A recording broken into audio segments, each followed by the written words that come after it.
Hi అండి. అందరూ ఎలా ఉన్నారు? బాగున్నారు కదా?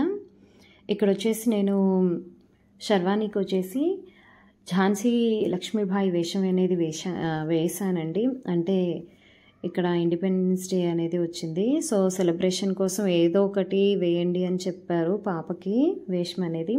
సో అందుకని నేను ఇలా ట్రై చేశానండి.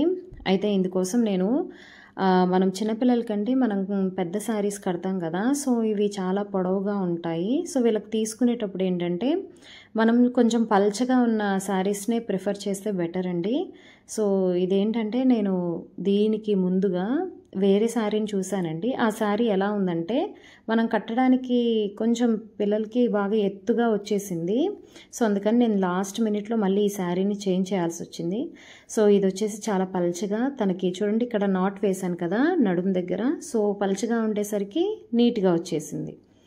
ఇప్పుడు శారీని స్టార్టింగ్లో మనం మొత్తం ఫుల్ శారీలో హాఫ్కి తీసుకొని సగానికి ఈ విధంగా నడుముకి దగ్గర వేసి ముడి వేసేయాలండి బిర్రుగా.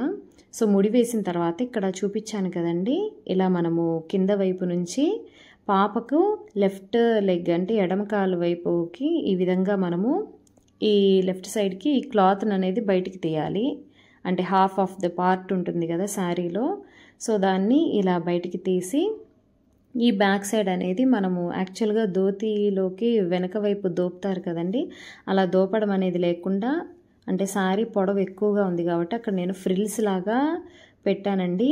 ఇదంతా నేను ముందు రోజు వర్క్గా చేశానండి. ముందు రోజు చేశాను కాబట్టి ఇది త్వరగా అయిపోయింది. చూడండి కావాలంటే అది ఎలా వేశానో నేను ఫ్రిల్స్ అనేవి శారీకి ఈ విధంగా. మనం శారీకి పైన పళ్ళు ఎలా అయితే ఫ్రిల్స్ పెడతామో అలాగా కింద వైపు నుంచి ఫ్రిల్స్ పెట్టుకుంటూ వచ్చాను. ముందు రోజే నేను ఈ విధంగా ఈ ఫ్రిల్స్ అనేవి పెట్టి ముందుగానే పిన్స్ పెట్టేశానండి, సేఫ్టీ పిన్స్. ఈ విధంగా పెట్టేసి ఈ ఫ్రంట్కి వచ్చేలాగా నేను దీన్ని లోపలికి దోపానండి. సో ఇప్పుడు మనకు పాపకి రైట్ లెగ్ ఉంది కదా, చూడండి ఇప్పుడు ఇక్కడ చూపిస్తున్నట్టుగా. ఇప్పుడు ఆ విధంగా కింద నుంచి తీసి ఈ కుడి వైపున మొత్తం మనము సేమ్ ఇలాగే శారీ పళ్ళు ఉంది కదండి, ఈ శారీ పళ్ళు అనేది పాపకి కరెక్ట్గా వచ్చేలాగా వేసుకోవాలి. సో మనం ముందు రోజు ఇది చేసుకుంటే ఏంటంటే మనకి ఆ రోజు ఎర్లీ మార్నింగ్ 6:30, 7 కల్లా వచ్చేయండి స్కూల్కి అని చెప్పారు. సో చాలా టైం మనకి ఈ శారీ అనేది కట్టేయడానికి టైం పడుతుంది కదా. సో అందుకని నేను ముందు రోజే ఇవన్నీ ఫ్రిల్స్ పెట్టడం కానీ ఈ వర్క్ అంతా చేశానండి. సో మీరు ఎవరైనా అంటే ఈ ఇండిపెండెన్స్ డే అని కాదు, దేనికైనా పిల్లలకి ఇప్పుడు యాక్చువల్గా మనకి శ్రావణ మాసం కానీ ఎక్కడైనా ఎప్పుడైనా దేనికైనా పిల్లలకి మనము అమ్మవారిలాగా మనం వేషం వేయాలి అని అనుకున్నా, లేదు అంటే ఏదైనా సెలబ్రేషన్స్లో కానీ శారీ కట్టాలనుకున్నా చాలా ఈజీగా అయిపోతుందండి. నేనేదో చాలా కష్టం అని అనుకున్నాను, కానీ పిల్లలకి ఒక్కసారి ట్రై చేస్తే చాలండి, చాలా ఈజీగా అయిపోయింది. సో ఈ విధంగా బ్యాక్ సైడ్ మనం శారీకి ఏ విధంగా అయితే పిన్ పెట్టుకుంటామో అలాగే తనకు కూడా సేఫ్టీ పిన్ పెట్టేశాను. సో బ్యాక్ సైడ్ ఒక 2 పెట్టానండి, అంటే మళ్ళీ ఊడిపోయి బయటికి రాకుండా. సో ఇప్పుడు ఈ కింద నుంచి కాలు దగ్గర మనం నీట్గా సర్దుకుంటూ ఇప్పుడు ఈ సైడ్ ఎలా చేస్తామంటే మనమైతే యాక్చువల్గా కుచ్చులు పెట్టేసుకుంటాం కదా. సో అలాగనే ఒక పిన్ తీసి బ్యాక్ సైడ్ ఒక పైన సైడ్ వైపు బ్యాక్ సైడ్ ఒక పిన్ పెట్టేశానండి, అది కూడా చూపిస్తాను. అదిగోండి ఆ విధంగా పిన్ పెట్టేశానండి. ఇప్పుడు దీన్ని ఏం చేశానంటే ఈ పైన అంచు ఉంది కదండి, ఆ పై అంచుని కొంచెం లోనికి పోనిచ్చాను. ఇప్పుడు ఈ పైకి కనిపించే అంచుని మాత్రం మనము అంచు కనిపించేలాగా అలాగే ఉంచుకోవాలి. సో మీరు చూస్తే అర్థమవుతుంది. ఇదిగోండి ఇలా అంచుని నేను లోపలికి వేసేసాను. సో ఇలా వేసిన తర్వాత దానికి నేను ఫ్రిల్స్ పెడుతున్నానండి. అదిగోండి చూడండి. సో పైన అంచుని లోనికి వేసేసి పాప హైట్కి సరిపడా ఉంచి మిగిలింది ఈ విధంగా నేను దోపి ఒక పిన్ అనేది పెట్టేసండి బ్యాక్ సైడ్. లేకపోతే పిల్లలు అటు ఇటు తిరుగుతూ ఉంటారు, కదులుతూ ఉంటారు కాబట్టి ఒకసారి తొక్కారంటే కాలుతో మొత్తం ఊడొచ్చేస్తుంది. అందుకని ఎక్కడికక్కడ మనము సేఫ్టీ పిన్స్తో అనేది మనం మొత్తం సెట్ చేసుకోవాలి. ఈ విధంగా మొత్తం శారీ అనేది కట్టేయడం అయిపోయిందండి. ఇది చాలా ఈజీగా అయిపోయింది నాకు, ఎందుకంటే ముందు రోజు నేను ఈ ఫ్రిల్స్ పెట్టడం కానీ అన్నీ ఒకసారి పాప మీద టెస్ట్ చేశాను. అంటే ఎలాగా వేస్తే కరెక్ట్గా పర్ఫెక్ట్గా వస్తుందా అన్నీ చెక్ చేసుకొని నేను ఆ పిన్స్ పెట్టడం కానీ అన్నీ ముందు రోజే నేను చెక్ చేశానండి. లాస్ట్లో ఈ విధంగా మనము చేసుకోవాలి. యాక్చువల్గా మీరు స్టార్టింగ్ నేను శారీ కట్టేటప్పుడు పాపకి లోపల లెగ్గిన్ అనేది అంటే వాళ్ళ ప్యాంట్ ఉంటుంది కదండి, ఏదో ఒక ప్యాంట్, సో ప్యాంట్ అనేది నేను వేశాను. అంతేగాని ఇంకా ఎలాంటి పెట్టికోట్ లాంటివి అలాంటివి ఏమీ వేయలేదు. సో శారీ కట్టడం అయితే అయిపోయింది. సో చాలా ఈజీగా అయిపోయిందండి. ఇలా మీరు లైట్ వెయిట్ ఉన్నది పల్చగా ఉన్న శారీస్నే ప్రిఫర్ చేయండి పిల్లలు కట్టేటప్పుడు. సో ఇప్పుడు నేను ఇక్కడ శారీని వేరొక కుట్టు వేయడం కానీ లేదంటే కట్ చేసి కట్టడం కానీ అనేది ఏమీ లేదండి. చాలా నీట్గా అయిపోయింది. మీరు శారీ కట్టేటప్పుడు కూడా చూడండి, శారీ కలర్లోకి కొంచెం కలిసిపోయేటటువంటి ప్యాంటే వేశాను, అంటే కాలు కనిపించకూడదు అనుకుంటే. సో ఈ విధంగా ఫ్రంట్ కూడా ఇవన్నీ సరిగా పెట్టుకొని దానికి తర్వాత నేను వడ్డానం అనేది పెట్టేశానండి. సో తనకి వచ్చేసి శారీ అంటే చాలా ఇష్టము. నాకు చీర చీర చీర అనింది. సో తనకు కావలసిన కలర్ని తనే సెలెక్ట్ చేసుకుంది. చెప్పాలంటే నాకు pink sari, pink dress, pink అన్నీ పింకే కావాలంటుంది. సో ఆ విధంగా పింక్ శారీ అంటే సరే అని తీసుకొచ్చాను. సో అమ్మవారికి పెడదాం అనుకున్న శారీ తనకు కట్టేయాల్సి వచ్చేసింది. సో ఈమె మా ఇంట్లో మా బుడ్డి అమ్మవారు. సో నేను అందుకు హ్యాపీగా ఫీల్ అయ్యానండి. సరే అమ్మవారికి కాకపోయినా మన అమ్మాయిని అమ్మవారిలాగా మేకప్ లాగా అంటే ఇలా రెడీ చేసుకోవడం నాకు చాలా ఇష్టంగా అనిపించింది. చాలా హ్యాపీగా కూడా ఉంది.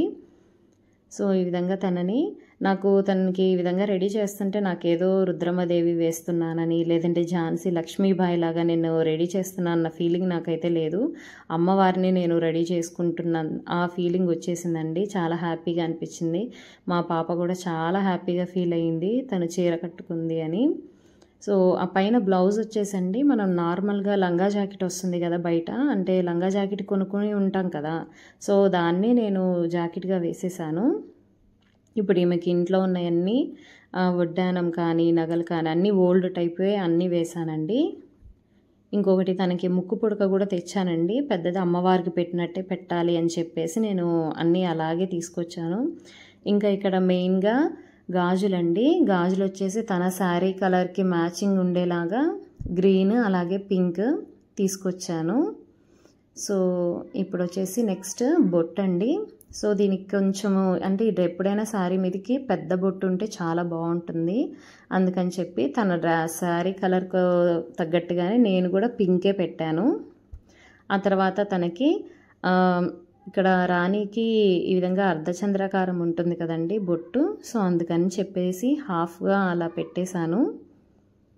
మా అమ్మాయికి చాలా మేకప్ పిచ్చండి, అంటే బాగా రెడీ అవ్వాలి అని. సో అందుకే బొట్టు పెట్టిన ప్రతిసారి లేదంటే చెవుకి కమ్మలు పెట్టిన సారి సో వచ్చేసి చూసుకుంటూ ఉంటుంది నేను ఎలా ఉన్నాను ఏంటి అని. సో లాస్ట్లో నేనేంటంటే చెప్పాను కదండి, నేను అంత అమ్మవారిలాగే అనుకొని నేను మొత్తం ఇలాగా తనకి శారీ అనేది కట్టాను. అందుకని చెప్పేసి నేను పారాని కూడా ముందే తెచ్చుకున్నానండి. సో పారాని కూడా పెట్టాను పాపకి. ఎలాగో శ్రావణ మాసం కదండి, అమ్మవారి రూపంగానే నేను తలంచుకొని పాపని ఆ విధంగానే రెడీ చేయాలని అనుకున్నాను. సో ఈ శుక్రవారము ప్రతి శుక్రవారం మీకు ఏదో ఒక శుక్రవారమైనా అండి, శ్రావణ మాసం కావచ్చు, మీకు ఏదన్నా ఒక పండగ టైప్ ఏదన్నా ఉన్నా కూడా పిల్లలకి నాకు దీని తర్వాత అనిపించింది ఒక్కసారన్నా పిల్లల్ని రెడీ చేయాలి, వాళ్ళని ఈ విధంగా మనం చూసుకోవాలండి సంవత్సరంలో ఒక్క రోజైనా అన్న ఇదిగా అనిపించింది. మనం వీళ్ళు కొంచెం పెద్ద అయితే వీళ్ళు ఇంత సంప్రదాయంగా ఉంటారని నేనైతే అసలు చెప్పలేనండి ఈ కాలానికి తగ్గట్టు. సో మనం అట్లీస్ట్ ఒకసారన్నా ఇలా చేసుకుంటే బాగుంటుంది అని అనిపించింది నాకైతే. సో ఈ శ్రావణ శుక్రవారంలో మీరు కూడా ఏదో ఒకటి మీకు ఉంటాయి కదండి, ఏదో ఒక శారీ అన్న అలాగే మీకు నగలు అవి ఉంటాయి కదా, సో ఏదో ఒకటి నగలు లేకపోయినా పర్లేదు ఒక చీర ఈ విధంగా కట్టేసి పెట్టండి, ఎంత బాగుంటుంది, పిల్లలు ఎంత చక్కగా ఎంత అందంగా ఉంటారు. నాకైతే చాలా హ్యాపీగా అనిపించింది. సో తనకు పెట్టిన ఈ కిరీటం కానీ ఆ చేతిలో ఉన్న ఆయుధం కానీ అన్నీ నేనేనండి. ఇవి అట్టముక్కలు తీసుకొని వచ్చి కూడా ఈ వీడియో నచ్చిందని అనుకుంటున్నాను. ఈ వారమే కాకపోయినా ఎప్పుడైనా కానండి మీరు పిల్లలకి ఈ విధంగా ధోతి స్టైల్లో మీరు శారీ కట్టండి, చాలా అందంగా ఉంటారు. మీ పిల్లల్ని మీరు చాలా చక్కగా చూసుకోవచ్చు. సో అంత అందంగా ఉంటారండి మనకి. సో ఒక్కసారైనా మీరు ఈ విధంగా ట్రై చేస్తారని కోరుకుంటున్నాను. అలాగే మీ పిల్లలు కూడా చాలా హ్యాపీగా ఉంటారండి. ఒక్కసారి ట్రై చేసి చూడండి. సో నేనైతే ఈ శ్రావణ మాసంలో ఇలానే కట్టి చేద్దామని మళ్ళీ ఫిక్స్ అయ్యాను. Thank you.